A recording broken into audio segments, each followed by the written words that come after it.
शुरुआत में हम दो महिलाओं को देखते हैं, लाना और बेली। दोनों बहुत ही गहरी दोस्त होती हैं। उनकी दोस्ती इतनी मजबूत होती है कि वो अपनी जिंदगी की हर बात, यहाँ तक कि अपने सारे राज भी एक दूसरे से शेयर करती हैं। दोनों की शादी हो चुकी है, लेकिन कुछ साल पहले लाना के पति की मौत हो चुकी है। अब वो अपने बेटे ब्रेन के साथ अकेले रहती है। वहीं बेली अपने पति और बेटे केन के साथ रहती है। उसका घर लाना के घर के बिल्कुल पास है। ब्रेन और केन बचपन से साथ बड़े हुए हैं। दोनों एक दूसरे को भाई की तरह मानते हैं। अब उनकी उम्र करीब 20 साल हो चुकी है। एक दिन लाना और बेली अपने बेटों के साथ समुद्र किनारे जाती हैं। लड़के सर्फिंग करते हैं और दोनों महिलाएं धूप में बैठकर बातें करती हैं। उनका एक दूसरे के घर आना जाना हमेशा लगा रहता है। एक दिन लाना ब्रेन के साथ बेली के घर आती है। वहां केन भी होता है। सब मिलकर पुरानी फोटो देखते हैं और हंसी मजाक करते हैं। तभी ब्रेन को अपने पिता की याद आ जाती है। वो उदास हो जाता है। लाना उसे समझाती है। उसी समय बेली का पति घर आता है। लाना घर चली जाती है, लेकिन ब्रेन वहीं रुक जाता है। बेली का पति उसे बताता है उसे सिडनी यूनिवर्सिटी में लेक्चरर की नौकरी मिल गई है। अब उन्हें सिडनी शिफ्ट होना होगा। बेली खुश नहीं होती, लेकिन मान जाती है। अगले दिन लाना अपने ऑफिस जाती है, जहां वो एक यॉट कंपनी में काम करती है। एक आदमी उसे अपने बर्थडे पार्टी में बुलाता है, लेकिन लाना मना कर देती है। फिर बेली का पति सिडनी चला जाता है। शाम को लाना, बेली और उनके बेटे पार्टी करते हैं। केन ज्यादा ड्रिंक कर लेता है और वहीं रुक जाता है।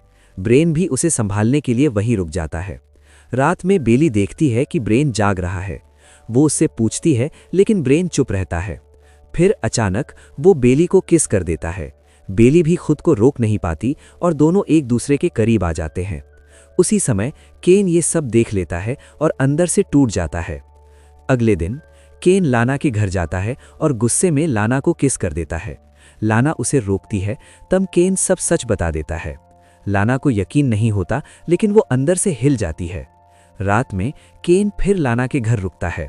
सुबह वो लाना के करीब आता है और इस बार लाना खुद को रोक नहीं पाती। दोनों एक दूसरे के करीब आ जाते हैं। अब दोनों माएं और दोनों बेटे एक दूसरे के साथ गलत रिश्ते में बंध जाते हैं। बेली और लाना समझती हैं कि ये गलत है, लेकिन वो खुद को रोक नहीं पाती। ब्रेन कहता है मैं बेली से प्यार करता हूं, और केन भी लाना से दूर नहीं जा पाता। धीरे धीरे ये रिश्ता उनके लिए नॉर्मल बन जाता है, हालांकि वो इसे सबसे छुपाते हैं। कुछ समय बाद बेली का पति वापस आता है, लेकिन बेली और केन सिडनी जाने से मना कर देते हैं। वो गुस्से में अकेला चला जाता है। 2 साल बीत जाते हैं। ब्रेन अपनी माँ के साथ काम करता है। बेली का पति अब किसी और से शादी कर चुका है। केन सिडनी जाता है। वहाँ उसे एक लड़की मिलती है और वो उसे डेट करने लगता है। लाना को जलन होती है। उसे डर लगता है कि केन उसे छोड़ देगा। केन का बर्थडे आता है।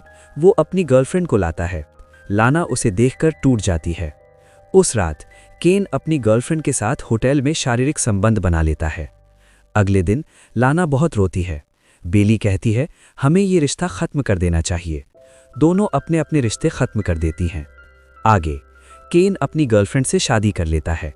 ब्रेन भी एक लड़की से शादी कर लेता है और उसकी एक बेटी होती है। सालों बाद सब एक साथ मिलते हैं अपने परिवार के साथ। बीच पर सब खुश नजर आते हैं, लेकिन ब्रेन और बेली एक दूसरे को देखते रहते हैं। उनकी फीलिंग्स अभी भी खत्म नहीं हुई होती। रात में केन नशे में होता है। ब्रेन उसके पीछे जाता है और अचानक ब्रेन देखता है कि केन और लाना फिर से करीब हैं। ब्रेन गुस्से में बेली को सब बता देता है। उनकी पत्नियां भी ये सब सुन लेती हैं और गुस्से में उन्हें छोड़कर चली जाती हैं। बेली ब्रेन पर गुस्सा करती है, लेकिन ब्रेन कहता है सच तो सामने आना ही था। अगले दिन लाना बताती है कि केन की शादी के बाद भी वो उससे दूर नहीं रह पाई। दोनों औरतें मानती हैं कि वो एक दूसरे को कभी भूल नहीं पाईं। और आखिर में लाना और केन और बेली और ब्रेन फिर से अपने रिश्ते शुरू कर देते हैं। तो दोस्तों, क्या ये प्यार था या सिर्फ एक गलत रिश्ता? आपका क्या मानना है? कमेंट में ज़रूर बताना। अगर वीडियो पसंद आया हो तो लाइक, शेयर और सब्सक्राइब ज़रूर करना।